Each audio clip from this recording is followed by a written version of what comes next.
Millions of tax dollars are spent on this type of computer surveillance, a disgusting procedure for a professed free society.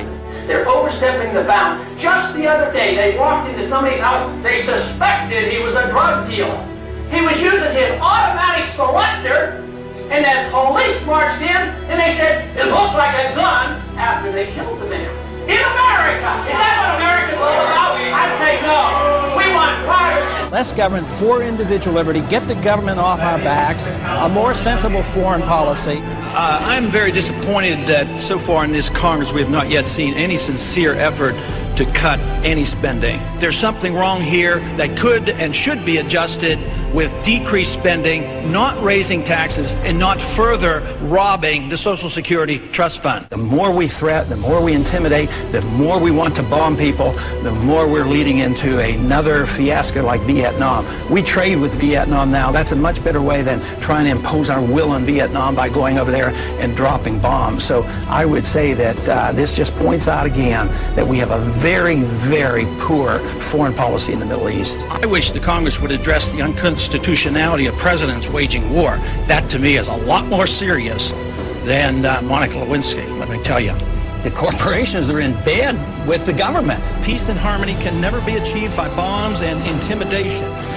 Mr. Speaker, over the last 3 to 4 years, I've come to the floor on numerous occasions trying to sound a warning about both our foreign policy and our monetary policy. The cause is the Federal Reserve. The cause is the problem is the Federal Reserve has been granted authority that is unconstitutional to go and counterfeit money. And until we recognize that and deal with that, we will continue to have financial problems.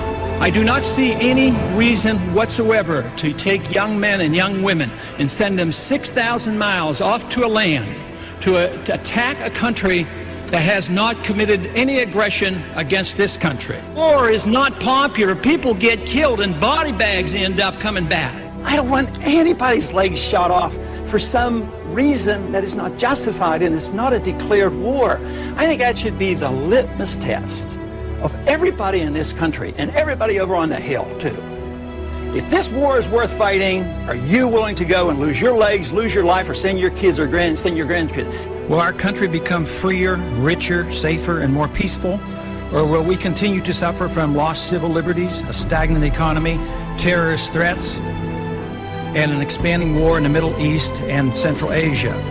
Is it not possible that George Washington's admonition to avoid entangling alliances is sound advice even today? Both candidates supported the war in Iraq and the continuation of it. Both supported the Patriot Act and its controversial attack on personal privacy.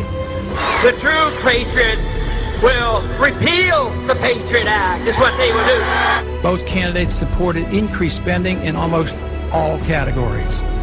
I'm the most conservative member here. I have voted, against more spending and wasting government than anybody else. Freedom, prosperity, and peace. Just come home. We just marched in. We just come home. We have allowed our nation to be overtaxed and overregulated and overrun by bureaucrats. The founders would be ashamed of us for what we're putting up with. A system designed to protect individual liberty will have no punishments for any group and no privileges. Today, I think inner city folks and minorities are punished unfairly in the war on drugs. It is our job to check up and find what the Federal Reserve has done, audit them, and find out who their buddies are that they're taking care of. It's trillions of dollars we're spending on these wars.